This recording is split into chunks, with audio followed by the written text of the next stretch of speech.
வணக்கம். இந்த வீடியோவில் நம்ம ரவாவை வச்சு ஒரு மோர்கூழ் பண்ண போகிறோம். அதாவது யூஸ்வலாக நம்ம அரிசி மாவில் பண்ணுவோம். இது ரொம்ப சிம்பிள். ஒரு 10 நிமிஷத்தில் ரெடி ஆகிடும் இந்த மோர்கூழ். ஒரு அடிகனமான கடாயில் 2லேருந்து 3 டீஸ்பூன் எண்ணெய் விட்டுக்கலாம். அதில் 1 டீஸ்பூன் நெய் விட்டுண்டு 1 டீஸ்பூன் அளவுக்கு கடுகு, 2 டீஸ்பூன் அளவுக்கு கடலைப்பருப்பு, 3லேருந்து 4 மிளகாய் வத்தல் போட்டுட்டு கொஞ்சம் வறுபட்டப்புறம் நம்ம 1 கப் அளவுக்கு ரவையை நல்லா ரோஸ்ட் பண்ணிடலாம். 1 நிமிஷம் வரைக்கும் ரோஸ்ட் ஆகட்டும். இது எல்லாமே மீடியம் ஃப்ளேமில் நம்ம செய்யலாம். நல்லா வறுத்தப்புறம் அதில் கருவேப்பிலை, தேவையான அளவு உப்பு போட்டுட்டு ஒரு பெரட்டிட்டு நல்லா கொதிக்கிற தண்ணி அதோடு ஆட் பண்ணிடலாம்.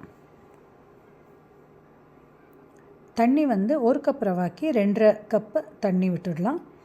அது தண்ணி விட்டப்புறம் கொஞ்சம் மிக்ஸ் பண்ண அப்புறம் 2லேருந்து 3 கரண்டி அளவுக்கு தயிரையும் போட்டு நல்லா மிக்ஸ் பண்ணிடலாம்.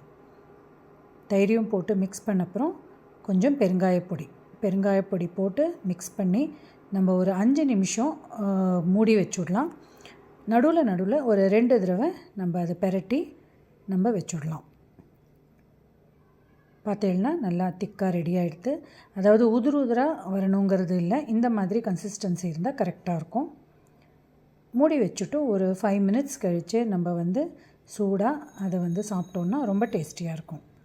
தேங்க்யூ.